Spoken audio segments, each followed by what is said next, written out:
Praise God. ದೇವರ ನಮ್ಮನ್ನು ಆಶೀರ್ವದಿಸಲಿ. ಯೇಸು ಕ್ರಿಸ್ತನ ಹೆಸರಿನಲ್ಲಿ ನಮಗೆ ಶುಭಾಶಯಗಳು. ದೇವರ ನಾಮಕ್ಕೆ ಮಹಿಮೆಯುಂಟಾಗಲಿ. ನಮ್ಮ ಇಂದಿನ ಸಂದೇಶದ ಶೀರ್ಷಿಕೆ, ನಿಮ್ಮ ಆತಂಕ ಮತ್ತು ಭಯವನ್ನು ಹೇಗೆ ನಿಭಾಯಿಸುತ್ತೀರಿ.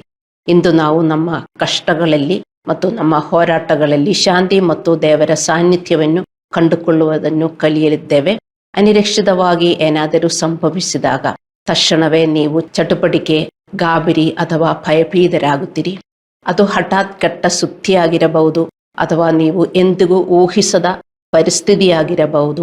ಕ್ಷಣಾರ್ಥದಲ್ಲಿ ಶಾಂತಿ ಮಾಯವಾಗುತ್ತದೆ ಮತ್ತು ನಮ್ಮಲ್ಲಿ ಆತಂಕ ಮತ್ತು ಭಯ ಬೆಳೆಯುತ್ತದೆ. ಶಿಷ್ಯರು ದೋಣಿಯಲ್ಲಿ ಇದ್ದಾಗ ಯೇಸು ಅವರೊಂದಿಗೆ ಇದ್ದರೂ ಸಹ ಇದ್ದಕ್ಕಿದ್ದಂತೆ ಬಿರುಗಾಳಿ ಬಂದಾಗ ಅವರು ಭಯಭೀತರಾದರು. ಕೆಲವು ಸಂದರ್ಭಗಳಲ್ಲಿ ನಾವು ಆತಂಕ ಮತ್ತು ಭಯವನ್ನು ಅನುಭವಿಸದೇ ಇರಲು ಸಾಧ್ಯವಿಲ್ಲ ಮತ್ತು ನಮ್ಮಲ್ಲಿ ಅಶಾಂತಿ ಹೆಚ್ಚಾಗುತ್ತದೆ. ಅದು ಸಹಜ, ಆದರೆ ಶಾಂತಿ ಅಲೌಕಿಕ. ದೇವರ ಮಕ್ಕಳಾದ ನಾವು ಈ ಭಾವನೆಗಳನ್ನು ನಮ್ಮನ್ನು ನಿಯಂತ್ರಿಸಲು ಅಭ್ಯಾಸ ಮಾಡಬಾರದು ಮತ್ತು ದೇವರ ಅಲೌಕಿಕ ಶಾಂತಿಯನ್ನು ನಾವು ಪಡೆಯಬೇಕು. ಈ ಭಾವನೆಗಳು ನಮ್ಮನ್ನು ನಿಯಂತ್ರಿಸಿದರೆ ನಮ್ಮ ನಂಬಿಕೆ ದುರ್ಬಲಗೊಳ್ಳುತ್ತದೆ. ಅದು ಭಯಕ್ಕೆ ಕಾರಣವಾಗಬಹುದು ಮತ್ತು ನಮ್ಮ ಪರಿಸ್ಥಿತಿಯನ್ನು ಇನ್ನಷ್ಟು ಹದಗೆಡಿಸಬಹುದು. ತಕ್ಷಣದ ಆತಂಕ ಎಂದರೆ ದೇವರ ಮೇಲಿನ ನಂಬಿಕೆಯ ಕೊರತೆಯಲ್ಲ, ನಮ್ಮನ್ನು ಆತಂಕ ಅಥವಾ ನರಳನ್ನಾಗಿ ಮಾಡುವ ಸಂದರ್ಭಗಳನ್ನು ನಾವು ಎದುರಿಸುತ್ತೇವೆ. ಯೆಶಾಯನು 43:2 ಘೋಷಿಸುತ್ತಾನೆ, ನೀನು ಜಲರಾಶಿಯನ್ನು ದಾಟಿ ಹೋಗುವಾಗ ನಾನು ನಿನ್ನೊಂದಿಗಿರುವೆನು. ನದಿಗಳನ್ನು ನೀನು ದಾಟುವಾಗ ಅವು ನಿನ್ನನ್ನು ಮುಳುಗಿಸುವುದಿಲ್ಲ. ಬೆಂಕಿಯಲ್ಲಿ ನೀನು ನಡೆಯುವಾಗ ಸುಡಲ್ಪಡುವುದಿಲ್ಲವೇ, ಜ್ವಾಲೆಯು ನಿನ್ನನ್ನು ದಹಿಸದು. ಈ ಗ್ರಂಥವು ಆತಂಕ ಮತ್ತು ಭಯದೊಂದಿಗೆ ನಮ್ಮ ಹೋರಾಟಗಳನ್ನು ಹೇಗೆ ನಿಭಾಯಿಸಬಹುದು ಎಂಬುದನ್ನು ನಮಗೆ ಕಲಿಸುತ್ತದೆ. ನಾವಿದನ್ನು ಅರ್ಥ ಮಾಡಿಕೊಳ್ಳೋಣ. ಭರವಸೆ ಇದೆ. ನಾವು ಆತಂಕದಲ್ಲಿ ಹೋಗುತ್ತೇವೆ, ದುಃಖದಲ್ಲಿ ಹೋಗುತ್ತೇವೆ, ಭಯದಲ್ಲಿ ಹೋಗುತ್ತೇವೆ. ಆದರೆ ಅಲ್ಲಿ ನಾವು ವಿಶ್ವಾಸಿಗಳಾಗಿ ಮುಳುಗಬಾರದು. ನಾವು ಯಾವಾಗಲೂ ಸಂತೋಷದಿಂದ ಇರಬೇಕು, ಸಮಾಧಾನದಿಂದ ಇರಬೇಕು, ಅಲ್ಲವೇ? ನೀನು ಜಲರಾಶಿಯನ್ನು ದಾಟಿ ಹೋದಾಗ ನಾನು ನಿನ್ನೊಂದಿಗಿರುವೆನು. ಜಲರಾಶಿ ಎಂದರೆ ನೀರು ಮತ್ತು ನದಿಗಳು ನಮ್ಮ ದೈನಂದಿನ ಹೋರಾಟಗಳನ್ನು ಸಂಕೇತಿಸುತ್ತವೆ. ಅದು ನಿಭಾಯಿಸಲು ತುಂಬ ಬಲವಾಗಿರಬಹುದು ಅಥವಾ ದೈನಂದಿನ ದುರ್ಬಲ ಸಂದರ್ಭಗಳಾಗಿರಬಹುದು. ಮತ್ತೆ ಬೆಂಕಿಯು ತೀವ್ರವಾದ ಪರೀಕ್ಷೆಗಳು, ಕಿರುಕುಳ, ಯಾತನೆಗಳು ಅಥವಾ ನೋವಿನಿಂದ ಕೂಡಿದ ಮತ್ತು ದಹಿಸುವ ಸನ್ನಿವೇಶಗಳನ್ನು ಪ್ರತಿನಿಧಿಸುತ್ತದೆ. ನಾವೆಲ್ಲರೂ ಅಂತಹ ಸಂದರ್ಭಗಳನ್ನು ಎದುರಿಸಬೇಕು. ಆದರೆ ದೇವರು ನಮಗೆ ತನ್ನ ವಾಗ್ದಾನವನ್ನು ನೀಡುತ್ತಾನೆ. ನೀನು ಜಲರಾಶಿಯನ್ನು ದಾಟಿ ಹೋದಾಗ ನಾನು ನಿನ್ನೊಂದಿಗಿರುವೆನು. ನದಿಗಳನ್ನು ನೀನು ದಾಟುವಾಗ ಅವು ನಿನ್ನನ್ನು ಮುಳುಗಿಸುವುದಿಲ್ಲ. ಬೆಂಕಿಯಲ್ಲಿ ನೀನು ನಡೆಯುವಾಗ ಸುಡಲ್ಪಡುವುದಿಲ್ಲವೇ, ಜ್ವಾಲೆಯು ನಿನ್ನನ್ನು ದಹಿಸದು. ಈ ಗ್ರಂಥವು ನೀರು, ನದಿಗಳು, ಬೆಂಕಿ, ಇದು ನಮಗೆ ಒಂದು ಪ್ರಬಲ ಚಿತ್ರವನ್ನು ನೀಡುತ್ತದೆ. ಎರಡು ನಾವು ಎದುರಿಸಬೇಕಾಗುತ್ತೆ, ನೀರು, ನದಿಗಳು ಮತ್ತು ಬೆಂಕಿ. ಅದು ವಿವಿಧ ಪರೀಕ್ಷೆಗಳನ್ನು ಪ್ರತಿನಿಧಿಸುತ್ತದೆ. ಜಲರಾಶಿ ಎಂದರೆ ಇದ್ದಕ್ಕಿದ್ದಂತೆ ಉದ್ಭವಿಸುವ ಸಮಸ್ಯೆಗಳನ್ನು ಪ್ರತಿನಿಧಿಸುತ್ತದೆ. ಕೆಲವೊಮ್ಮೆ ನಮ್ಮನ್ನು ಬೆದರಿಸುವ ಪ್ರವಾಹಗಳಂತೆ ಕೆಲವು ಸಮಸ್ಯೆಗಳನ್ನು ನಾವು ಎದುರಿಸಬಹುದು. ಡೈಲಿ ಚಿಕ್ಕ ವಿಷಯಗಳು ಬರುತ್ತದೆ, ದೊಡ್ಡ ವಿಷಯಗಳು ಬರುತ್ತದೆ. ನದಿಗಳು ಅಂದರೆ ನಮಗಿಂದ ಬಲಶಾಲಿ ಶಕ್ತಿಗಳು, ನಮ್ಮನ್ನು ನಿಯಂತ್ರಿಸಲಾಗದ ವಿಷಯಗಳು. ನೀರಲ್ಲಿ ನಮಗೆ ನಡೆದು ಹೋಗಬಹುದು. ನದಿ ಅಂದರೆ ದೊಡ್ಡದು, ನಾವು ಅದರಲ್ಲಿ ಮುಳುಗಬಹುದು, ಅಲ್ಲವೇ? ತುಂಬ ದೊಡ್ಡ ಸಂಗತಿಗಳಿರಬಹುದು. ನದಿಗಳು ನಮಗಿಂದ ಬಲಶಾಲಿ ಶಕ್ತಿಗಳು, ನಾವು ನಿಯಂತ್ರಿಸಲಾಗದ ವಿಷಯಗಳು. ನಾವು ಹೊರೆಯಾಗಿ ಭಾವಿಸಿದ ನದಿಗಳು ನಮ್ಮನ್ನು ತುಂಬಿ ಹರಿಯುವುದಿಲ್ಲ ಎಂದು ದೇವರು ಭರವಸೆ ನೀಡುತ್ತಾರೆ. ಆದರೆ ಆತನು ನಮಗೆ ಸುರಕ್ಷಿತವಾಗಿ ಕರೆದೊಯ್ಯುತ್ತಾನೆ ಎಂದು ನಮಗೆ ಭರವಸೆ ಕೊಡುತ್ತಾನೆ. ಮತ್ತು ದೇವರು ಹೇಳುತ್ತಾನೆ, ನೀನು ಬೆಂಕಿಯಲ್ಲಿ ನಡೆಯುವಾಗ ಸುಡಲ್ಪಡುವುದಿಲ್ಲ, ಜ್ವಾಲೆಯು ನಿನ್ನನ್ನು ದಹಿಸದು. ಬೆಂಕಿಯು ನಮ್ಮನ್ನು ಕಲ್ಮೆಯಂತೆ ಸುಡುವ ಪರೀಕ್ಷೆಗಳ ಬಗ್ಗೆ ಮಾತನಾಡುತ್ತದೆ. ಅಂದರೆ ಕಿರುಕುಳಗಳು, ನಷ್ಟಗಳು, ನೋವಿನ ಸಂದರ್ಭಗಳು, ಅದು ನಮ್ಮ ನಂಬಿಕೆಯನ್ನು ಪರೀಕ್ಷಿಸುತ್ತದೆ. ತುಂಬ ಬೆಂಕಿ ಥರ ಸಿಚುವೇಶನ್ಸ್ ನಾವೆಲ್ಲರೂ ಹೋಗಬೇಕಾಗುತ್ತದೆ. ಬೆಂಕಿಯು ಚಿನ್ನವನ್ನು ಕರಗಿಸುತ್ತದೆ ಮತ್ತು ಕಲ್ಮಶಗಳು ಮೇಲ್ಭಾಗದಲ್ಲಿ ತೇಲುತ್ತವೆ ಮತ್ತು ಅಕ್ಕಶಾಲೆಗಳು ಚಿನ್ನವನ್ನು ಶುದ್ಧವಾಗುವವರೆಗೂ ಅವುಗಳನ್ನು ಎಚ್ಚರಿಕೆಯಿಂದ ತೆಗೆದುಹಾಕುತ್ತಾನೆ. ಭೌತಿಕ ಬೆಂಕಿಯು ಚಿನ್ನವನ್ನು ಪರೀಕ್ಷಿಸುವಂತೆ ನಮ್ಮ ಪರೀಕ್ಷೆಗಳು ನಮ್ಮ ನಂಬಿಕೆಯನ್ನು ಪರೀಕ್ಷಿಸುತ್ತದೆ.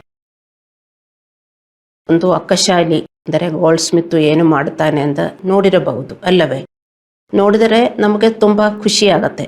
ಗೋಲ್ಡು ಶುದ್ಧವಾಗಿ ಆ ಹೀಟಿನಿಂದ ಬರುವುದು ನೋಡೋಕ್ಕೆ ಚೆನ್ನಾಗಿರ್ತದೆ ಅಲ್ಲವೇ? ಅದೇ ಥರ ನಾವು ಬೆಂಕಿಯಿಂದ ಹೋಗಬೇಕಾಗುತ್ತೆ ಎಂದು ಅರ್ಥ ಮಾಡಿಕೊಳ್ಳಬೇಕು. ಚಿಕ್ಕ ಚಿಕ್ಕ ಬೆಂಕಿಗಳು ದೇವರು ಕೊಡ್ತಾರೆ. ನಾವು ಅದರಲ್ಲಿ ಶುದ್ಧವಾಗಲಿಲ್ಲದಿದ್ದರೆ ಬೆಂಕಿಯ ಹೀಟು ಜಾಸ್ತಿ ಮಾಡುತ್ತಾನೆ ಎಂದು ನಾವು ಅರ್ಥ ಮಾಡಿಕೊಳ್ಳಬೇಕು. ನಾವು ಸನ್ನಿವೇಶಗಳಿಂದ ಪ್ರತಿಕೂಲ ಪರಿಣಾಮ ಬೀರದ ಅಥವಾ ನಾಶವಾದ ವ್ಯಕ್ತಿಗಳಾಗಿ ಅಲ್ಲ, ಬದಲಾಗಿ ಹೊಳೆಯುವ ವ್ಯಕ್ತಿಗಳಾಗಿ ಹೊರಹೊಮ್ಮಬೇಕು. ನಮ್ಮ ಬೆಂಕಿಯಲ್ಲಿ ಕೊಳಗಳು ಹೊರಗೆ ಬರುತ್ತದೆ. ಏನು ನಮ್ಮ ಕೊಳಗಳು? ಕೋಪ, ಕಹಿ, ಅಹಂಕಾರ, ಅಸಹನೆ, ಹತಾಶೆಗಳು, ಎಲ್ಲ ಕೊಳಗಳು. ಶೌಟಿಂಗ್ ಎಟ್ ಪೀಪಲ್, ಯೆಲ್ಲಿಂಗ್ ಎಟ್ ಪೀಪಲ್, ಕೆಟ್ಟದಾಗಿ ಮಾತನಾಡುವುದು. ಆವಾಗ ಏನು ಬರ್ತದೋ ಅದೆಲ್ಲ ನಾವು ಮಾತನಾಡುವುದು, ಅಲ್ಲಾಂದರೆ ಯೋಜಿಸುವುದು ಅಲ್ಲವೇ? ನಮ್ಮ ಬೆಂಕಿಯಲ್ಲಿ ಕೋಪ, ಕಹಿ, ಅಹಂಕಾರ, ಅಸಹನೆ, ಹತಾಶೆಗಳು ಮುಂತಾದ ನಮ್ಮ ಹೃದಯದ ಎಲ್ಲ ಕಲ್ಮಶಗಳನ್ನು ಮೇಲ್ಮೈಗೆ ಏರುತ್ತವೆ. ಒತ್ತಡವು ಅವುಗಳನ್ನು ಬಹಿರಂಗಪಡಿಸುವವರೆಗೆ ನಾವು ಈ ಕಲ್ಮಶಗಳನ್ನು ಗಮನಿಸುವುದಿಲ್ಲ. ಎಲ್ಲ ಚೆನ್ನಾಗಿ ಹೋಗಿದರೆ ನಾವೆಲ್ಲ ಒಳ್ಳೆಯವರಾಗಿ ಕಾಣುತ್ತವೆ.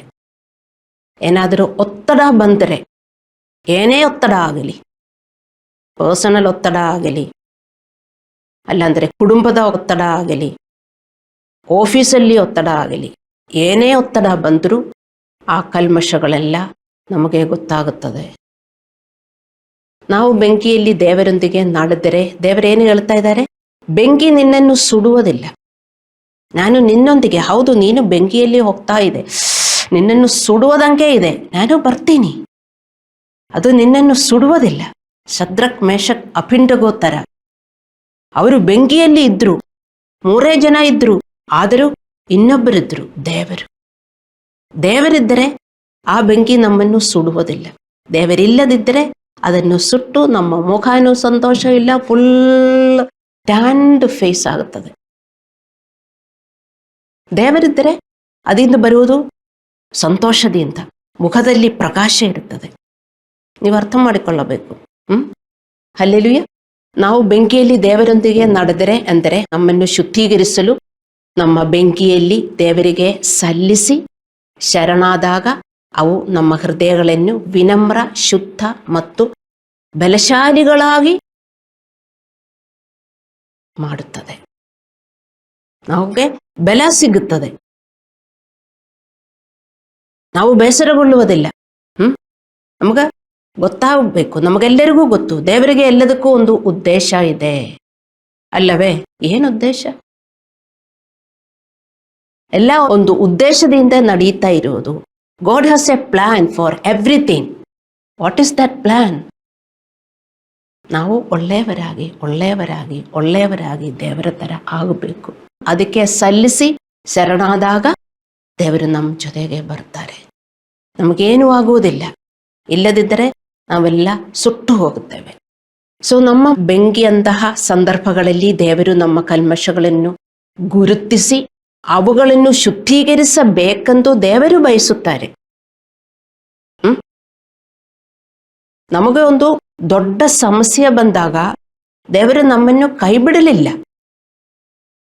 ಅವಾಗ ಎಲ್ಲ ನೀವು ನೆನಪಿಟ್ಟುಕೊಳ್ಳಬೇಕು, ದೇವರು ನನ್ನ ಜೊತೆ ಇದ್ದಾರೆ, ದೇವರು ನನ್ನನ್ನು ನೋಡುತ್ತಾರೆ. ಏನು ನಾವು ಅದಕ್ಕೆ ಸಲ್ಲಿಸಬೇಕು? ಶುದ್ಧವಾಗುವುದಕ್ಕೆ. ಅಂದರೆ ನಾವೇನು ಮಾತಾಡುತ್ತೇವೆಯೋ, ನಾವೇನು ವರ್ತಿಸುತ್ತೇವೆಯೋ, ಏನು ಯೋಚಿಸುತ್ತೇವೆಯೋ ಅದೆಲ್ಲ ಆವಾಗ ವಿಶ್ವಾಸಿಗಳೇ ನೀವು ಕರೆಕ್ಟ್ ಮಾಡಿಕೊಳ್ಳಬೇಕು. ಇದೇ ಒಂದೇ ಪುಸ್ತಕ ಇರುವುದು ಬೈಬಲ್ ಪಾರ್ಟ್ ಸೆಕೆಂಡ್ ಇಲ್ಲ. ಸೆಕೆಂಡ್ ಪಾರ್ಟ್ ಯಾರು ಬರೀಲಿಲ್ಲ, ನೀವೇ ಬರಿಬೇಕಾಗುತ್ತದೆ. ಅದನ್ನ ವಾಕ್ಯಾನವೆಲ್ಲ ಉಲ್ಟಾ ಪುಲ್ಟಾ ಮಾಡಿ ಸೆಕೆಂಡ್ ಪಾರ್ಟ್ ಬರೆದು ಕೊಟ್ಟರೆ ಈ ಜನರೇಷನ್ಗೆ ತುಂಬಾ ಸಂತೋಷವಾಗುತ್ತದೆ. ಬೈಬಲ್ ಪಾರ್ಟ್ 1 ಬರೆದಿರುವುದು ಇದೆ. ಅರ್ಥ ಮಾಡಿಕೊಳ್ಳಿ. ಎಷ್ಟು ವರ್ಷದಿಂದ ಇದು ಕೇಳಿಸ್ಕೊಂಡು ಹೋಗ್ತಾ ಇದ್ದೀರಿ? ಒಂದು ಬೆಂಕಿ ಬಂದಾಗ ದೇವರು ನಮ್ಮ ಹೃದಯದಲ್ಲಿ ನೋಡ್ತಾ ಇದ್ದಾರೆ ನಾವೇನು ಮಾಡ್ತಾ ಇದ್ದೇವೆ ಅಂತ. ಅದು ನಮ್ರತೆ ಮತ್ತು ವಿಧೇಯತೆ ನಮ್ಮಲ್ಲಿ ಉಂಟಾಗಬೇಕು. ದೇವರು ನಾವು ಶುದ್ಧ ಜನರಾಗಿ ದೇವರನ್ನು ನಂಬಿ ಶಾಂತಿ, ಸಂತೋಷ ಮತ್ತು ಪ್ರೀತಿಯಿಂದ ಪರಸ್ಪರ ಕಾಳಜಿ ವಹಿಸಬೇಕೆಂದು ಬಯಸುತ್ತಾನೆ. ಮತ್ತಾಯ 5:8 ಯೇಸುದೇವರು ಹೇಳಿದರು, ಹೃದಯದಲ್ಲಿ ಪರಿಶುದ್ಧರು ಧನ್ಯರು, ಯಾಕೆಂದರೆ ಅವರು ದೇವರನ್ನು ನೋಡುವುದು. ಇದು ನೀವು ಅರ್ಥ ಮಾಡಿಕೊಳ್ಳಬೇಕು. ಯಾರಿದ್ದಾರೆ ಹೃದಯದಲ್ಲಿ ಪರಿಶುದ್ಧರು? ಯಾರಾದರೂ ಹೃದಯದಲ್ಲಿ ಪರಿಶುದ್ಧರಾಗಿ ಈ ಲೋಕದಲ್ಲಿ ಹುಟ್ಟಿದ್ದೀರಾ? ಯಾರೂ ಇಲ್ಲ ದೇವರ ಮಕ್ಕಳೇ.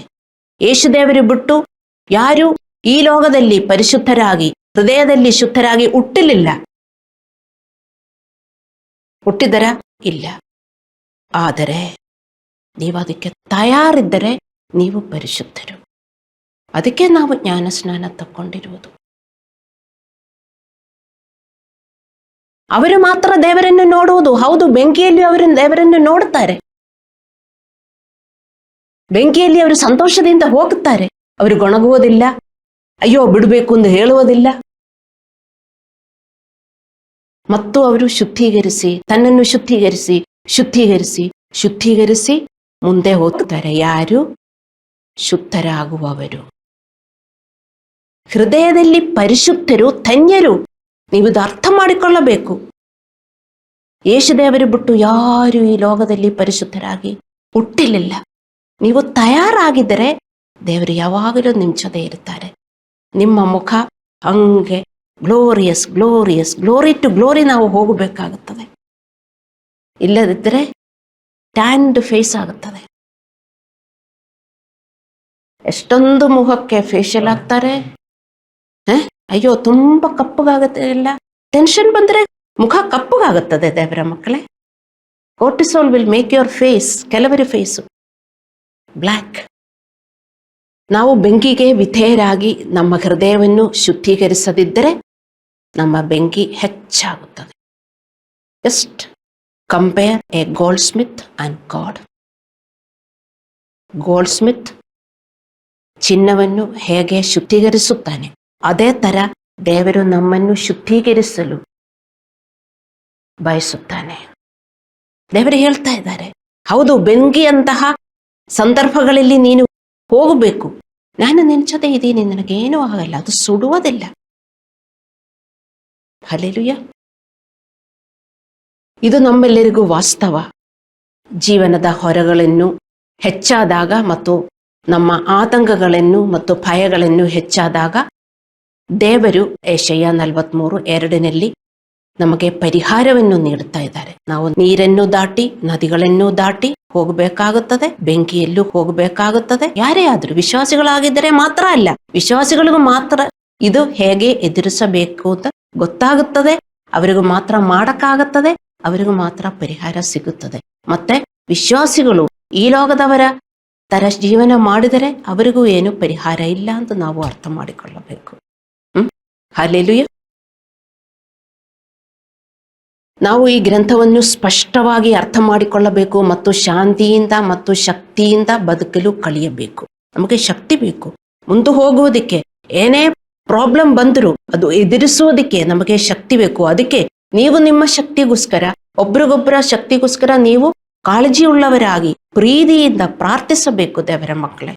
ಒಂದು ಪಾಸ್ಟರ್ನ ಶಕ್ತಿಗೋಸ್ಕರ ನೀವು ಪ್ರಾರ್ಥಿಸಬೇಕು.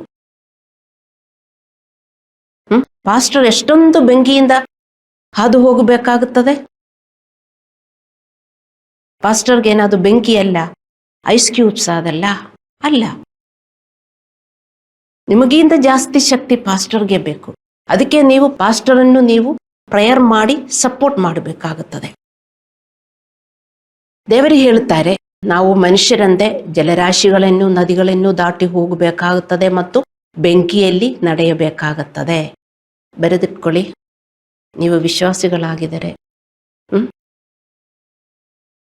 ಎಲ್ಲರಿಗೂ ಹೋಗಬೇಕಾಗತ್ತೆ. ಮತ್ತೆ ನಿಮಗೆ ಭರವಸೆ ಇರಬೇಕು. ಥ್ಯಾಂಕ್ ಯು ಜೀಸಸ್, ನೀನು ನನ್ನ ಜೀವನದಲ್ಲಿ ಬಂದಿರುವುದರಿಂದ ನನಗಿದಿಂದ ದಾಟಿ ಹೋಗಬಹುದು. ಇಲ್ಲದಿದ್ದರೆ ಈ ಲೋಕದಲ್ಲಿ ಇದ್ರೆ ನಾನು ಈ ನದಿಯಲ್ಲಿ ಮುಳುಗಬಹುದಾಯಿತು, ಅಲ್ಲಾಂದರೆ ಬೆಂಕಿಯಲ್ಲಿ ಸುಡಬಹುದಾಯಿತು.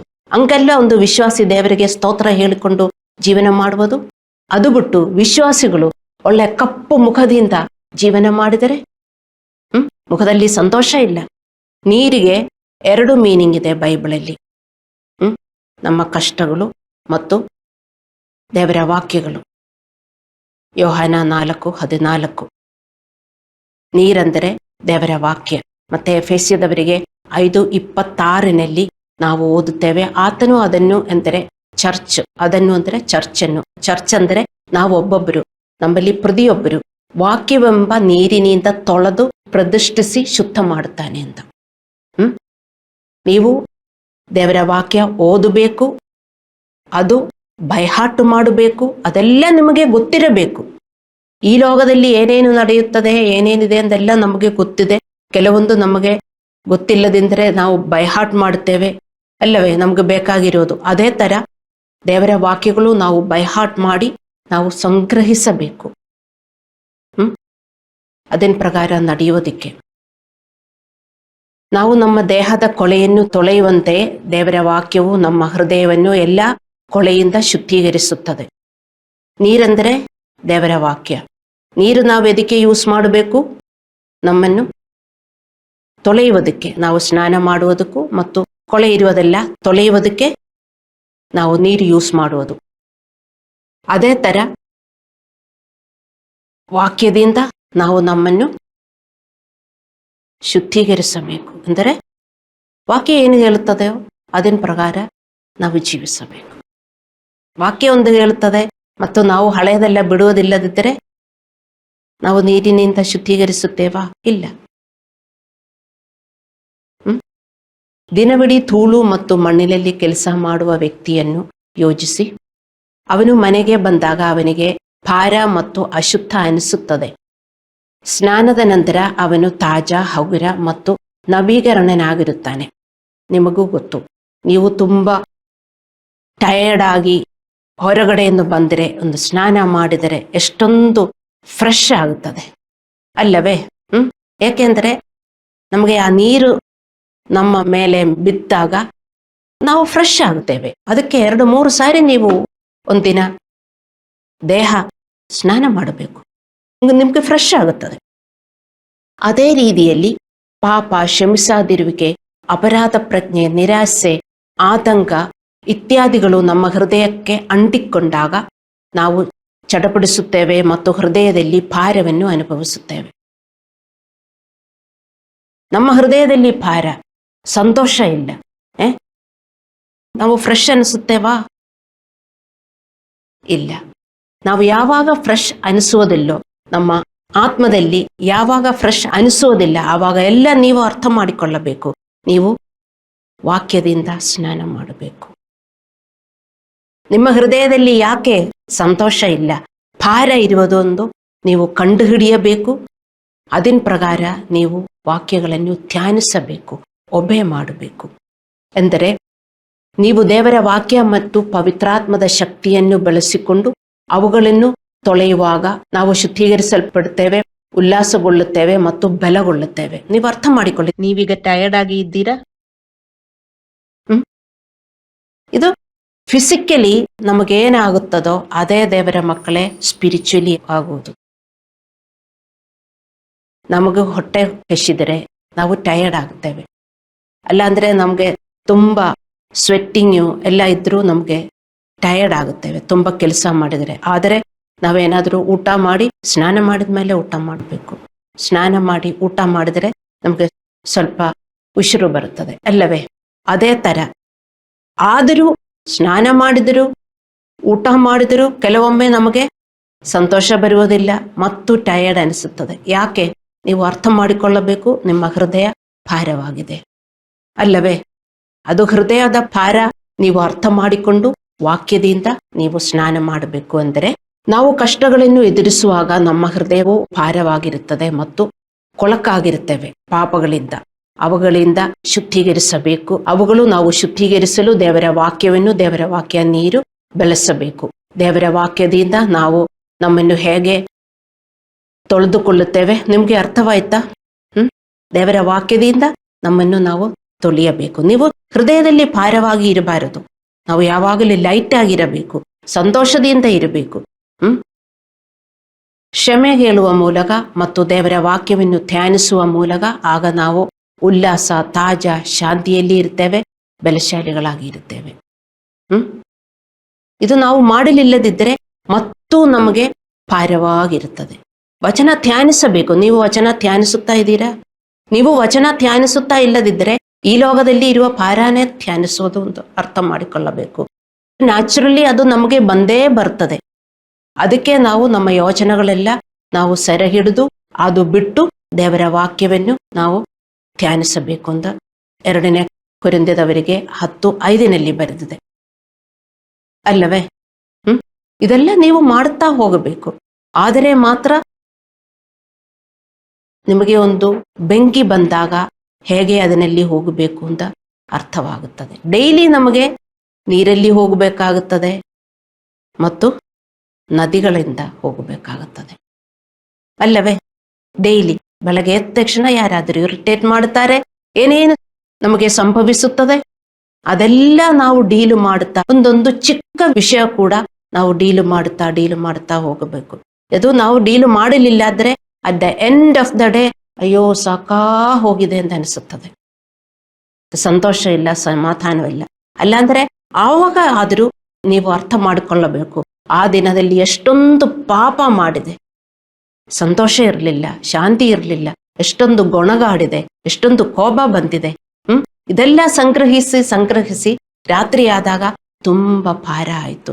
ಆ ಭಾರದಲ್ಲೇ ಜನ ಮಲಗೋದು. ಕೆಲವರಿಗೆ ಆ ಭಾರ ಇದ್ರೂ ತುಂಬಾ ನಿದ್ದೆ ಬರ್ತದೆ, ಕೆಲವರಿಗೆ ಆ ಭಾರ ಇದ್ದರೆ ನಿದ್ದೆ ಬರುವುದಿಲ್ಲ. ಎಲ್ಲರೂ ಒಂದೇ ತರ ಅಲ್ಲ. ನದಿಗಳಲ್ಲಿ, ನೀರಲ್ಲಿ ಡೈಲಿ ನಾವು ಹೋಗಬೇಕಾಗುತ್ತದೆ. ಅದು ನೀವು ವಾಕ್ಯದಿಂದ ನೀವು ಶುದ್ಧೀಕರಿಸಿ ಹೋಗಿದರೆ ಒಂದು ಬೆಂಕಿ ಬಂದಾಗ ನೀವಷ್ಟು ಆಶ್ಚರ್ಯ ಪಡುವುದಿಲ್ಲ. ಇಲ್ಲದಿದ್ದರೆ ಬೆಂಕಿ ಬಂದಾಗ ಅಯ್ಯೋ ಯಾಕೆ ನನಗೆ ಹಿಂಗ ಬಂದಿತ್ತು, ಹಿಂಗ ಬರಬಾರದಾಯಿತು, ನಾನಿಲ್ಲಿ ನಿಲ್ಲುವುದಿಲ್ಲ, ನಾನು ಓಡಿ ಹೋಗ್ತೀನಿ. ಎಲ್ಲಿ ಹೋಗ್ತೀರಾ? ಓಡಿ ನರಕಕ್ಕೂ ಮಾತ್ರ ನಮಗೆ ಹೋಗಕ್ಕಾಗತ್ತೆ. ಓಡಿ ಹಾಡಿದೆಯಲ್ಲ, ಓಡಿ ಎಲ್ಲಿ ಹೋಗ್ತೀರಿ? ಸೂಸೈಡ್ ಮಾಡ್ತೇವೆ ಅಲ್ಲವೇ? ಎಲ್ಲಾದ್ರೂ ಓಡಿ ಹೋಗಕ್ಕಾಗತ್ತಾ? ಎಲ್ಲಿಗೂ ಇಲ್ಲ. ಫೈನಲಿ ಸೂಸೈಡ್ ಮಾಡ್ತೀರಿ. ಅದೇ ಓಡಿ ನರಕಕ್ಕೆ ಹೋಗುದು. ಸೂಸೈಡ್ ಮಾಡಿದರೆ ನರಕ ಖಂಡಿತ.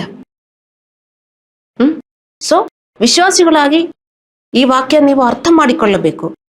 ಯೆಶಾಯ 43:2 ಡೈಲಿ ನೀರು ಮತ್ತು ನದಿಯಲ್ಲಿ ನಾವು ಹೋಗಬೇಕಾಗುತ್ತದೆ. ಅದೆಲ್ಲ ಚಿಕ್ಕ ಚಿಕ್ಕ ವಿಷಯಗಳು, ದೊಡ್ಡದಲ್ಲ. ಆದರೆ ಒಂದು ದೊಡ್ಡ ವಿಷಯ ಎಲ್ಲರಿಗೂ ಬರುತ್ತದೆ. ಆದರೆ ದೇವರು ಹೇಳ್ತಾ ಇದ್ದಾರೆ, ಹೌದು ದೊಡ್ಡ ವಿಷಯ ಬರ್ತದೆ, ಭಯಪಡಬೇಡಿ, ನಾನು ನಿಮ್ಮ ಜೊತೆ ಇರ್ತೀನಿ. ಅದು ನಿಮ್ಮನ್ನು ಸುಡುವುದಿಲ್ಲ. ವಿಶ್ವಾಸಿಗಳಾಗಿ ನೀವು ಅದು ಜ್ಞಾಪಿಸಬೇಕು. ನಾವು ಸ್ನಾನ ಮಾಡುವಾಗ ನಮ್ಮ ದೇಹದ ಪ್ರತಿಯೊಂದು ಭಾಗದಲ್ಲೂ ನೀರು ಹರಿಯುತ್ತದೆ ಅಲ್ಲವೇ? ದೇವರ ವಾಕ್ಯವು ನಮ್ಮ ಜೀವನದ ಪ್ರತಿಯೊಂದು ಕ್ಷೇತ್ರದಲ್ಲೂ, ಎಂದರೆ ನಮ್ಮ ಆಲೋಚನೆಗಳಲ್ಲೂ, ಭಾವನೆಗಳನ್ನು, ಕ್ರಿಯೆಗಳ ಮೂಲಕ ಹರಿಯಬೇಕು. ನೀರು ಹಾಕಿದರೆ ಬರೀ ನೀವು ಹಿಂಗೆ ಸ್ನಾನ ಮಾಡ್ತೀರಾ? ಸ್ಟ್ರೈಟ್ ಆಗಿ ನಿಂತ್ಕೊಂಡೆ ಶವರು ಕೆಳಗಡೆ, ಅಲ್ಲಾಂದ್ರೆ ಸ್ಟ್ರೈಟ್ ಆಗಿ ನಿಂತ್ಕೊಂಡೆ ನೀವು ಸ್ನಾನ ಮಾಡುವುದು, ಎಲ್ಲ ಕಡೆ ಬೀಳುತ್ತದೆ. ಬೀಳಲಿಲ್ಲ ಅಂದ್ರೆ ಅಲ್ಲಿ ಹಾಕೋದು, ಇಲ್ಲಿ ಹಾಕೋದು ಅಲ್ಲವೇ? ಇಲ್ಲಿ ಆಗುವುದಿಲ್ಲ, ಹಿಂಗೆ ಹಾಕೋದು, ಎಲ್ಲ ಕಡೆ ಬೀಳುತ್ತದೆ.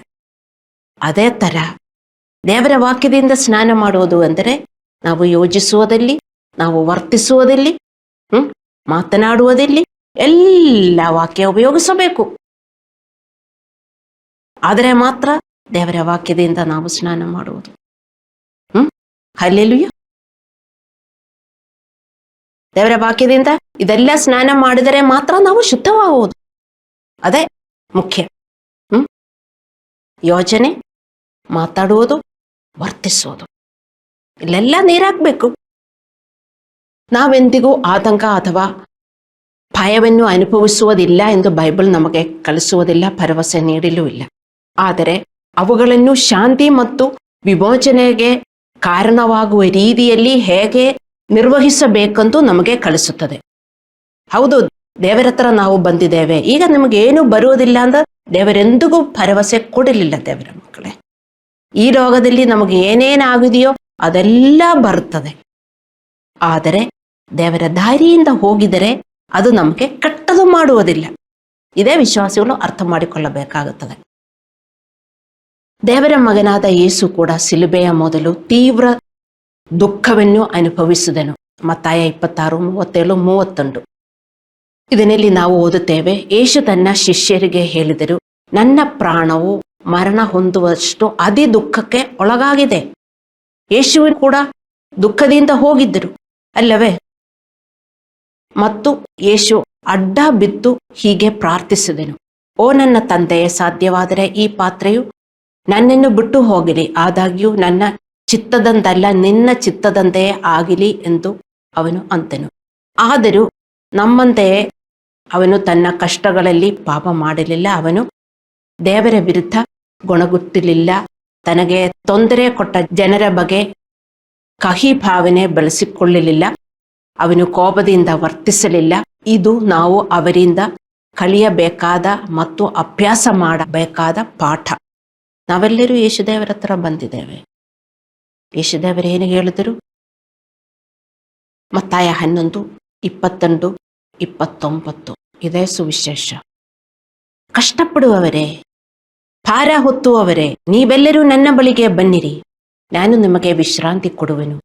ನಾನು ಸಾತ್ವಿಕನು, ದೀನ ಮನಸ್ಸುಳ್ಳವನು ಆಗಿರುವುದರಿಂದ ನನ್ನ ನೊಗವನ್ನು ನಿಮ್ಮ ಮೇಲೆ ತೆಗೆದುಕೊಂಡು ನನ್ನಲ್ಲಿ ಕಲಿತುಕೊಳ್ಳಿರಿ, ಆಗ ನಿಮ್ಮ ಆತ್ಮಗಳಿಗೆ ವಿಶ್ರಾಂತಿ ಸಿಗುತ್ತದೆ. ಇದೇ ಗಾಸ್ಪೆಲ್. ಯೇಸುದೇವರೆಂದಿಗೂ ಹೇಳಲಿಲ್ಲ, ಭಾರ ಹೊತ್ತುವವರೇ, ಕಷ್ಟಪಡುವವರೇ, ನೀವು ನನ್ನ ಹತ್ರ ಬನ್ನಿ, ಚರ್ಚಲ್ಲಿ ಬನ್ನಿ, ಪ್ರಾರ್ಥಿಸಿ, ನಮಗೆಲ್ಲ ಸರಿ ಹೋಗುತ್ತೆ ಎಂದು ಬರೆದಿದೆಯಾ ದೇವರ ಮಕ್ಕಳೇ? ಎಂದಿಗೂ ಇಲ್ಲ. ನನ್ನಿಂದ ಕಲಿತುಕೊಳ್ಳಿ ಅಂತ. ಅಂದ್ರೆ we should learn from Jesus Christ. ಇದು ವಿಶ್ವಾಸಿಗಳಿಗೆ ತುಂಬಾ ಕಷ್ಟ. ಇದೇ ಗಾಸ್ಪಲ್ ದೇವರ ಮಕ್ಕಳೇ. ಯೇಸುದೇವರಿಂದ ನಾವು ಕಲಿತುಕೊಳ್ಳಬೇಕು. ಅದರ ಪ್ರಕಾರ ನಾವು ಜೀವನ ಮಾಡಿದರೆ ಮಾತ್ರ ನಮ್ಮ ಹೃದಯಕ್ಕೆ ವಿಶ್ರಾಂತಿ ಆಗುವುದು, ನಮ್ಮ ಸನ್ನಿವೇಶಗಳಿಗೆ ವಿಮೋಚನೆ ಉಂಟಾಗುವುದು. ಬೇರೆ ಏನೂ ಇಲ್ಲ. ನೀವೆಷ್ಟೇ ಫಾಸ್ಟ್ ಮಾಡಿ ಪ್ರಾರ್ಥಿಸಿದರು, ನೀವು ಯಾವ ಕಡೆ ಹೋಗಿದ್ರು ನಿಮಗೆ ವಿಶ್ರಾಂತಿ ಸಿಗುವುದಿಲ್ಲ. ನೀವು ಅರ್ಥ ಮಾಡಿಕೊಳ್ಳಬೇಕು. ನಾವು ಯೇಸುವಿನಿಂದ ಕಲಿತರೆ ಮಾತ್ರ ನಮಗೆ ನಮ್ಮ ಆತ್ಮಗಳಿಗೆ ಶಾಂತಿ ಸಿಗುತ್ತದೆ. ನೊಗವು, ನನ್ನ ನೊಗವನ್ನು ನೀವು ಹೊತ್ತುಕೊಂಡು ನನ್ನನ್ನು ಹಿಂಬಾಲಿಸಿ ಎಂದ. ನೊಗವು ಸಲ್ಲಿಗೆ, ಶಿಸ್ತು ಮತ್ತು ಮಾರ್ಗದರ್ಶನವನ್ನು ಸಂಕೇತಿಸುತ್ತದೆ. ಯೇಸುವಿನ ನೊಗವು ತೆಗೆದುಕೊಳ್ಳುವುದು ಅಂದರೆ ನಮ್ಮ ಸ್ವಂತ ಇಚ್ಛೆಯನ್ನು ಒಪ್ಪಿಸಿ ಆತನು ನಮ್ಮನ್ನು ಮುನ್ನಡೆಸಲು ಬಿಡಬೇಕು. ನಾನಲ್ಲ ದೇವರೇ, ನೀನೇ ನನ್ನನ್ನು ನಡೆಸು, ನನಗೂ ಗೊತ್ತಿಲ್ಲ, ಅದು ಹೇಳಕ್ಕೆ ಏನೋ ಅಂತೂ ತಡೆ ಬರ್ತದಲ್ಲ. ಇದೇ ನಾವು ಹೇಳಬೇಕಾಗುತ್ತು. I surrender all. ನಾವು ಹಾಡು ಹಾಡುತ್ತೇವೆ, ನಾವು ಸಲ್ಲಿಸುತ್ತೇವೆ ಅಂದರೆ, ದೇವರೇ ನಾನಿನ್ನೂ ಏನೂ ಅಲ್ಲ, ನನ್ನನ್ನು ಕೈ ಹಿಡಿದು ನಡೆಸು. ಗೊತ್ತಾ? ಆದರೆ ದೇವರು ಕರೆದರೆ ಇಲ್ಲ, ಬರಲ್ಲ ಬರಲ್ಲ ಬರಲ್ಲ, ಹಿಂದೆ ಹೋಗೋದು ಏನು ಹೇಳಿ? ಹೆಮ್ಮೆ. ಹೃದಯದಲ್ಲಿ ಇರುವ ಹೆಮ್ಮೆ ಹಿಂದೆ ಹಿಂದೆ ಹಿಂದೆ ನಮ್ಮನ್ನು ತೆಗೆದುಕೊಂಡು ಹೋಗ್ತದೆ. ನಮ್ಮ ಹೃದಯದಲ್ಲಿ ವಿನಮ್ರ ಇದ್ದರೆ ನಾವು ದೇವರ ಮುಂದೆ ಹೋಗ್ತೇವೆ. ಅರ್ಥ ಮಾಡಿಕೊಳ್ಳಿ ದೇವರ ಮಕ್ಕಳೇ. ಏನು ಯೇಸುದೇವರು ಹೇಳಿದರು? Those who are pure in their heart, they are blessed, they will see God. ಯಾರು ಪ್ಯೂರ್ ಇಲ್ಲ ಅಂತ ನಾನು ಹೇಳಿದ್ದೀನಲ್ಲ. ಪ್ಯೂರ್ ಆಗಕ್ಕೆ ಯಾರಿಗೂ ಇಷ್ಟ ಇಲ್ಲ. ವಿಶ್ವಾಸಿಗಳೇ, ಅವನ ಮಾರ್ಗದರ್ಶನವನ್ನು ಸ್ವೀಕರಿಸದಿದ್ದರೆ ನಮ್ಮ ಜೀವನದಲ್ಲಿ ಎಂದಿಗೂ ಶಾಂತಿ ಸಿಗುವುದಿಲ್ಲ. ನಮ್ಮ ಹೃದಯದಲ್ಲಿ ಎಂದಿಗೂ ಶಾಂತಿ ಸಿಗುವುದಿಲ್ಲ. ರೆಸ್ಟ್ಲೆಸ್ನೆಸ್, ಫಿಯರ್, ಆತಂಕ ಇದೆಲ್ಲ ಹೆಚ್ಚಾಗ್ತಾ ಹೋಗ್ತದೆ. ಯಾಕೆಂದರೆ ನಾವೆಲ್ಲರೂ ಸಮಸ್ಯೆಗಳು ಎದುರಿಸಬೇಕಾಗುತ್ತದೆ. ಆವಾಗ ಯಾಕೆ ನನಗೆ ಹಿಂಗಾಯ್ತು? ನಾವು ಭಯಪಡುವುದಿಲ್ಲ. ನಮಗೂ ಗೊತ್ತು ಏನಾಗುತ್ತೋ, ಏನು ಮಾಡಬೇಕು, ಎಲ್ಲ ಗೊತ್ತು. ಸಮಾಧಾನದಿಂದ ದೇವರ ಜೊತೆ ಕೈ ಹಿಡಿದು ಸಂತೋಷದಿಂದ ಮುಂದು ಶಕ್ತಿಯಿಂದ ದೇವರ ಜೊತೆ ನಾವು ಹೋಗ್ತೇವೆ. Those who are pure in their heart, they are blessed. They will see god. ಅರ್ಥ ಮಾಡಿಕೊಳ್ಳಿ ದೇವರ ಮಕ್ಕಳೇ. ಯೇಸು ತನ್ನ ಪರೀಕ್ಷೆಗಳಿಗೆ ನಮ್ರತೆ ತೋರಿಸಿದರು. ನಮ್ಮಂತೆ ಕೋಪ, ಕಹಿ ಮತ್ತು ಹತಾಶೆಯಿಂದ ಪ್ರತಿಕ್ರಿಯಿಸಲಿಲ್ಲ. ಯೇಸುವಿನ ತೊಂದರೆಗಳು ಪ್ರೀತಿ, ಕ್ಷಮೆ ಮತ್ತು ಸ್ವೀಕರಣವನ್ನು ಮಾತ್ರ ಬಹಿರಂಗಪಡಿಸಿದರು. ಅವರು ಎದುರಿಸಿದ ತೊಂದರೆಗಳನ್ನು ಒಪ್ಪಿಕೊಂಡು ತೊಂದರೆಗಳ ಬಗ್ಗೆ ಗೊಣಗಿಲಿಲ್ಲ ಅಥವಾ ಆತಂಕ ಪಡಲಿಲ್ಲ. ಇದನ್ನು ನಾವು ಆತನಿಂದ ಕಲಿಯಬೇಕು. Come and learn from me. ವಿಶ್ವಾಸಿಗಳು ಅದಕ್ಕೆ ರೆಡಿ ಇದ್ದಾರಾ? ವಿಶ್ವಾಸಿಗಳು ಚರ್ಚ್ ಬರೋಕ್ಕೆ ರೆಡಿ ಇದ್ದಾರೆ, ಜ್ಞಾನ ಸ್ನಾನ ಮಾಡುವುದಕ್ಕೆ ರೆಡಿ ಇದ್ದಾರೆ. ಆದರೆ ನೀವು ಜ್ಞಾನ ಸ್ನಾನ ಮಾಡಿದರೆ ಇನ್ನು ಮುಂದೆ ನೀವು ಹೋಗಬೇಕು, ಹೋಲಿ ಸ್ಪಿರಿಟ್ನಲ್ಲಿ ಸ್ನಾನ ಮಾಡಬೇಕು, ಬೆಂಕಿಯಲ್ಲೂ ಸ್ನಾನ ಮಾಡಬೇಕು ಅಂತ ನಿಮಗೆ ಅರ್ಥವಾಗಬೇಕು. ಡೈಲಿ ನಾವು ಹೋಲಿ ಸ್ಪಿರಿಟಿನಿಂದ ಸ್ನಾನ ಮಾಡಿಕೊಂಡು ನಾವು ಜೀವನ ಮಾಡಬೇಕು. ಅಂದರೆ ದೇವರೇ ನನ್ನನ್ನು ಶುದ್ಧೀಕರಿಸಿ, ನನ್ನನ್ನು ತುಂಬಿಸಿ, ನನಗೆ ಶಕ್ತಿ ಕೊಡಿ. ನಾನಲ್ಲ, ನೀನು ಹೇಗೆ ಅದೇ ಥರ ನಾನು ವರ್ತಿಸಬೇಕು, ಅದೇ ಥರ ನಾನು ಯೋಚಿಸಬೇಕು, ಅದೇ ಥರ ನಾನು ಮಾತನಾಡಬೇಕು. ದೇವರೇ ಶಕ್ತಿ ಕೊಡಿ. ಅದಕ್ಕೆ ಹೋಲಿ ಸ್ಪಿರಿಟಿನ ಸ್ನಾನ. ನೀರಲ್ಲಿ ಸ್ನಾನ ಮಾಡಿರುವ ಎಲ್ಲರೂ ಹೋಲಿ ಸ್ಪಿರಿಟಿನ ಸ್ನಾನವನ್ನು ತಕ್ಕೋಬೇಕು. ಯಾವಾಗ? ಯಾವಾಗಲೂ. ಮತ್ತೆ ಲೂಕ 3:16 ಬರೆದಿದೆ, ಯೇಸು ದೇವರು ನಮ್ಮನ್ನು ಬೆಂಕಿಯಿಂದ ಸ್ನಾನ ಮಾಡಿಸುತ್ತಾರೆ ಎಂದರೆ ಇದೆ. ಅದು ಶುದ್ಧೀಕರಣಕ್ಕೆ, ನಮ್ಮನ್ನು ಸುಡುವುದಕ್ಕೆ ಅಲ್ಲ. ಬೆಂಕಿಯಂತಹ ಸಂದರ್ಭಗಳು ನಾವು ಹಾದು ಹೋಗಬೇಕಾಗತ್ತೆ. ಭಯಪಡಬೇಡ, ನಾನು ನಿಂಚದೇ ಇದ್ದೀನಿ, ಏನೂ ಆಗುವುದಿಲ್ಲ. ಹಲ್ಲೆಲೂಯ.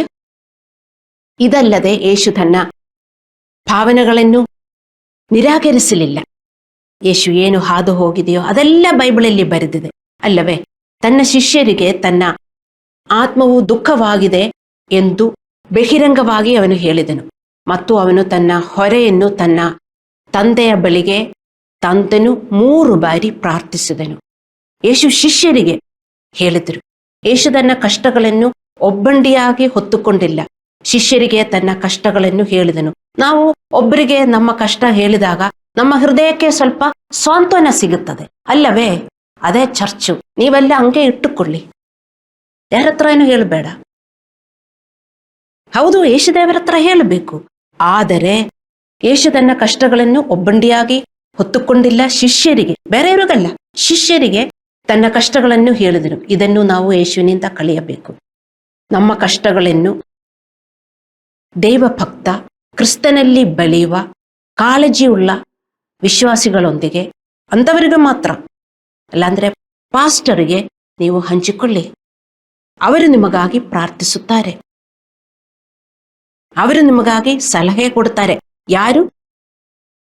ದೈವಭಕ್ತಿಯಿಂದ ಜೀವನ ಮಾಡುವವರು, ಕ್ರಿಸ್ತನಲ್ಲಿ ಬೆಳೆಯುವವರು, ಕಾಳಜಿ ವಹಿಸುವವರು, ಅವರಿಗೆ ನೀವು ಹಂಚಿಕೊಳ್ಳಬೇಕು, ಎಲ್ಲರಿಗೂ ಅಲ್ಲ.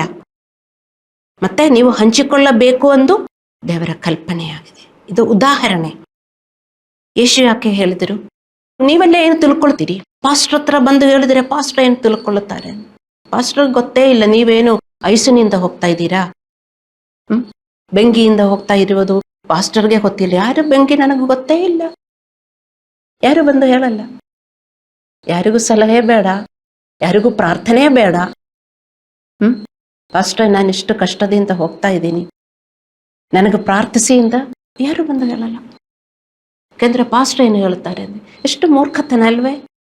ಯೇಸು ದೇವರು ತಿಳ್ಕೊಂಡಿದ್ದಾರೆ, ನಾನಿದು ಹೇಳಿದ್ರೆ ಅವರೇನು ತಿಳ್ಕೊಳ್ತಾರೆ, ನಾನು ಯೇಸು ದೇವರು, ನಾನು ದೇವರು, ನನಗೂ ದುಃಖ ಬಂದಿದೆ ಎಂದೇ ಇವರೇನು ತಿಳ್ಕೊಳ್ಳುತ್ತಾರೆ, ನನ್ನನ್ನು ಚಿಕ್ಕವನಾಗಿ ಅವರು ಅನ್ಕೊಳ್ಳುತ್ತಾರಾ ಅಂತ ಯೇಸು ದೇವರು ತಿಳ್ಕೊಂಡಿದ್ದಾರಾ?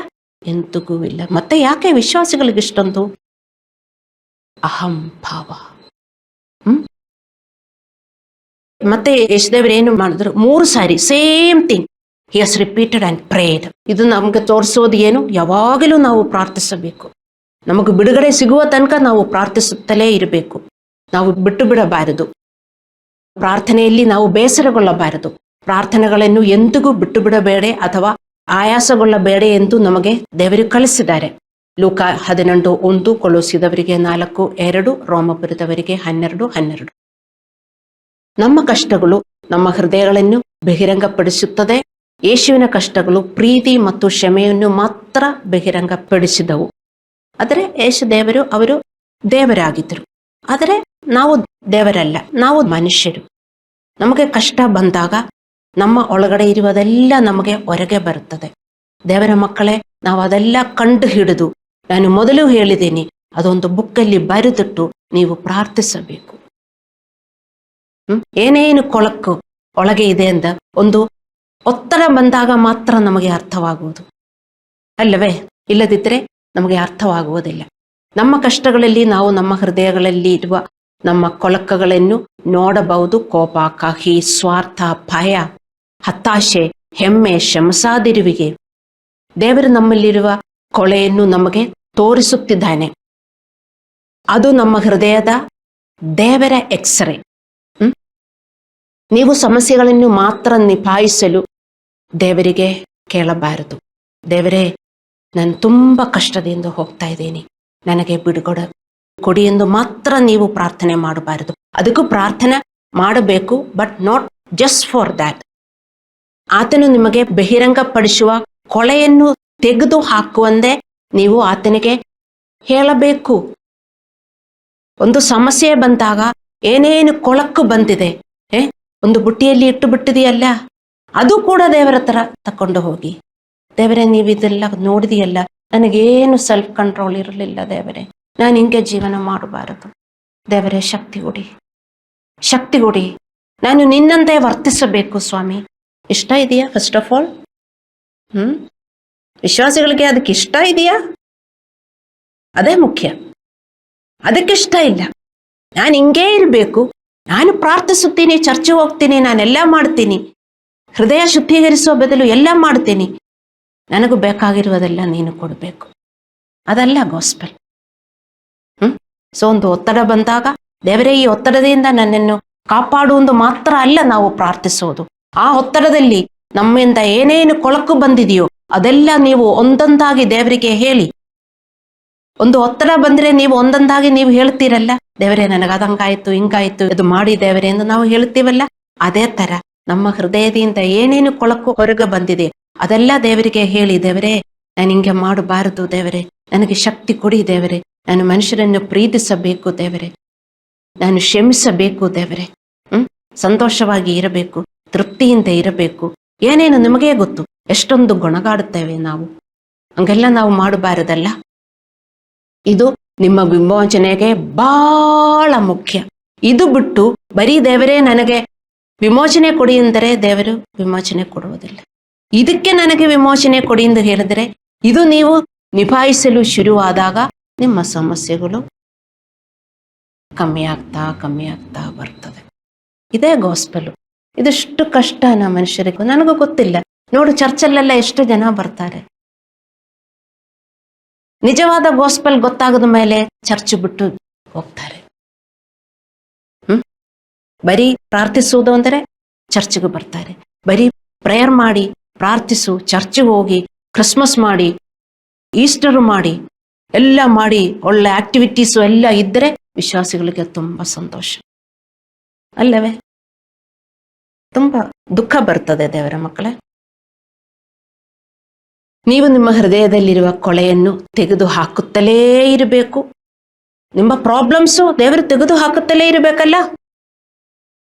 ನಮ್ಮ ಮನೆಯಲ್ಲಿ, ನಂದು ನಿಮ್ಮ ಮನೆಯಲ್ಲಿ ಎಷ್ಟೊಂದು ಪ್ರಾಬ್ಲಮ್ಸ್ ಇದೆ, ಅಲ್ಲಾಂದ್ರೆ ಪರ್ಸನಲ್ ಆಗಿ ನಮಗೂ ಎಷ್ಟೊಂದು ಪ್ರಾಬ್ಲಮ್ಸ್ ಇದೆ, ಅದೆಲ್ಲ ದೇವರು ತೆಗೆದು ಹಾಕಬೇಕಲ್ಲ. ದೇವರ ಮಕ್ಕಳೇ ಅರ್ಥ ಮಾಡಿಕೊಳ್ಳಿ, ದೇವರು ತೆಗೆದು ಹಾಕ್ತಾನೆ. ಅವರು ಪ್ರಾಮಿಸಸ್ ಎಲ್ಲ ಎಸ್ ಅಂಡ್ ಆಮೆನ್. ಆದರೆ ನಮ್ಮ ಒಳಗಡೆ ಇರುವ ಒಂದೊಂದು ಕೊಳಕುಗಳು, ಒಂದೊಂದು ಅಶುದ್ಧಿ ನಾವು ಕಂಡಿಡುವುದು, ಅದು ತೆಗೆದು ಹಾಕುತ್ತಲೇ ಇರಬೇಕು. We should become better people, shining better people ಆಗಿ ಮುಂದೆ ಬಂದರೆ ನಮ್ಮ ಸಮಸ್ಯೆಗಳೆಲ್ಲ ಕಮ್ಮಿ ಆಗುತ್ತದೆ. ನೀವು ನಿಮ್ಮ ಹೃದಯದಲ್ಲಿ ಇರುವ ಕೊಳೆಯನ್ನು ತೆಗೆದು ಹಾಕುತ್ತಲೇ ಇದ್ದಾಗ ನಿಮ್ಮ ಶಾಂತಿ ಮತ್ತು ಶಕ್ತಿಯನ್ನು ಹೆಚ್ಚಾಗುತ್ತದೆ. ಶಾಂತಿನೂ ಹೆಚ್ಚಾಗುತ್ತದೆ, ಶಕ್ತಿಯನ್ನು ಹೆಚ್ಚಾಗುತ್ತದೆ. ಯೇಸುದೇವರು ಏನು ಹೇಳಿದರು ಪೇತ್ರನಿಗೆ? ಪೇತ್ರನು ಬಿದ್ದಾಗ, ನೀನು ನನ್ನ ಹತ್ರ ಬಂದ ಮೇಲೆ ಮತ್ತು ಮಿನಿಸ್ಟ್ರಿ ಮಾಡಿ. ನಿಮ್ಗೆ ಮಿನಿಸ್ಟ್ರಿ ಮಾಡಕ್ಕಾಗಲ್ಲ, ನಿಮ್ಗೆ ಶಕ್ತಿ ಇಲ್ಲದಿದ್ದರೆ ಮಿನಿಸ್ಟ್ರಿ ಮಾಡಕ್ಕಾಗಲ್ಲ. ನಿಮ್ಗೆ ಗೊತ್ತಾ ಅದು ಆ ವಾಕ್ಯ ಗೊತ್ತಾ? ಪೇತ್ರನಿಗೆ ಹೇಳಿದರು, ಹೌದು ನೀನೀಗ ದುರ್ಬಲನಾಗಿದ್ದೀಯ. ಯಾಕೆ ನಿಮಗೆ ಗೊತ್ತು. ಯೂದನು ಬಿಟ್ರೆ ಮಾಡಿದ್ದಾನೆ, ಬಿಟ್ರೆ ಮಾಡಿ ಹೋಗಿದ್ದಾನೆ. ಬಿಟ್ರೆ ಮಾಡುವವರೆಲ್ಲ ಹೋಗ್ತಾರೆ. ಪೇತ್ರನು ಡಿನೈ ಮಾಡಿದ್ದಾನೆ. ಸೊ ಡಿನೈ ಮಾಡಿದಾಗ ದೇವರಿಂದ ದೂರ ಹೋಗಿದ್ರು ಅಲ್ಲವೇ? ಅದಕ್ಕೆ ಯೇಸು ದೇವರು ಏನು ಹೇಳಿದರು? ನೀನು ನನ್ನ ಬಳಿಗೆ ಬಂದಾಗ ನೀ ಮಿನಿಸ್ಟ್ರಿ ಶುರು ಮಾಡು. ನಿಮಗೆ ಯಾಕೆ ಮಿನಿಸ್ಟ್ರಿ ಮಾಡಕ್ಕಾಗಲ್ಲ? ನೀವು ದೇವರಿಂದ ದೂರ ಹೋಗ್ತಾ ಇದ್ದೀರಿ. ದೇವರ ಹತ್ರ ಬನ್ನಿ, you will do it. Hallelujah. ಬರೀ ಒಂದು ಹಾಡು ಹಾಡಿದರೆ ಆಗಲ್ಲ. ಶುದ್ಧ ಹೃದಯ ನನ್ನಲ್ಲ, ಇವರಲ್ಲೆಲ್ಲ ನಿರ್ಮಿಸು. ಶುದ್ಧ ಹೃದಯ ನನ್ನಲ್ಲ, ಇವರೆಲ್ಲ ನಿರ್ಮಿಸು. ಆ ಹಾಡು ನೀವು ಹಾಡಬಾರದು. ಎಲ್ಲ ಹೋಳಿ ಕಮ್ಯುನಿಯನ್ ದಿನಾನು ಶುದ್ಧ ಹೃದಯ. ಏನು ಶುದ್ಧ ಹೃದಯ ಅಂದ್ರೆ ನಿಮಗೆ ಗೊತ್ತಾ? ಇವತ್ತು ನಾನು ಎಕ್ಸ್ಪ್ಲೇನ್ ಮಾಡಿದ್ದೀನಿ. Those are pure in heart, they will see God. ಶುದ್ಧ ಹೃದಯ ನನ್ನಲ್ಲಿ ನಿರ್ಮಿಸುವಂದ ಅದು ನೀವೇ ರೀರೈಟ್ ಇಟ್. ಬೈಬಲ್ ಪಾರ್ಟ್ 2 ಅದನ್ನಲ್ಲಿ ಸೇರಿಸ್ಬಿಡಿ. ಬೈಬಲ್ ಪಾರ್ಟ್ 2 ಮತ್ತು ಇಂತಹ ಸಾಂಗ್ಸು, ಎಷ್ಟು meaningful songs we are singing. ಬರೀ ಸುಮ್ಮನೆ ಟ್ಯೂನ್ಗೋಸ್ಕರ ನೀವು ಹಾಡಬಾರದು. ಹೃದಯದಿಂದ ದೇವರೇ ನನ್ನಲ್ಲಿ ಕೊಳಕು ಹೆಮ್ಮೆ ಏನು ಹೃದಯ ಇದು ತೆಗೆದು ಹಾಕು ದೇವರೇ. ಶುದ್ಧ ಹೃದಯ ನನ್ನಲ್ಲಿ ನಿರ್ಮಿಸು ದೇವರೇ. ಹೃದಯದಿಂದ ನೀವು ಅದು ಹಾಡಬೇಕು. ಹಾಗಾದ್ರೆ ಏನಾಗುತ್ತದೆ? ನಮಗೆ ಶಾಂತಿ ಹೆಚ್ಚಾಗುತ್ತದೆ, ಸಮಾಧಾನ ಹೆಚ್ಚಾಗುತ್ತದೆ, ಶಕ್ತಿ ಹೆಚ್ಚಾಗುತ್ತದೆ. ನಿಮ್ಮ ಮುಖ ಟ್ಯಾಂಡ್ ಆಗಿ ಇರುವುದಿಲ್ಲ, ಗ್ಲೋರಿಯಸ್ ಆಗಿ ಇರುತ್ತದೆ. ಮತ್ತು ನಮ್ಮ ಸಮಸ್ಯೆಗಳು, ನಿಮ್ಮ ಮನೆಯಲ್ಲಿ ಸಮಸ್ಯೆ ಇದೆಯಾ? ಅದು ಇನ್ನೂ ಜಾಸ್ತಿ ಆಗ್ತಾ ಇದೆಯಾ, ಕಮ್ಮಿ ಆಗ್ತಾ ಇದೆಯಾ ನೋಡಿ. ಜಾಸ್ತಿ ಆಗ್ತಾ ಇದ್ರೆ ನೀವು ದೇವರ ಜೊತೆಗೆ ನಡೆಯುತ್ತಾ ಇಲ್ಲ ಅಂತ ಅರ್ಥ. ಕಮ್ಮಿ ಆಗಬೇಕು. ಎಷ್ಟು ವರ್ಷ ಆಯ್ತು ದೇವರ ಹತ್ರ ಬಂದ ಮೇಲೆ? ನಮ್ಮ ಸಮಸ್ಯೆಗಳು ಕಮ್ಮಿಯಾಗಿ ನಾವು ಟೆಸ್ಟ್ ಮಣಿಯಾಗಿ ಬೇರೆಯವರ ಮುಂದೆ ನಿಂತ್ಕೊಳ್ಳಬೇಕು. ಅದಲ್ವಾ ಸುವಿಶೇಷ? ದೇವರ ಮಕ್ಕಳೇ, ಅರ್ಥ ಮಾಡಿಕೊಳ್ಳಿ. ನಾವು ಕಣ್ಣುಗಳನ್ನು ಮುಚ್ಚಿ ಪ್ರಾರ್ಥನೆ ಮಾಡೋಣ.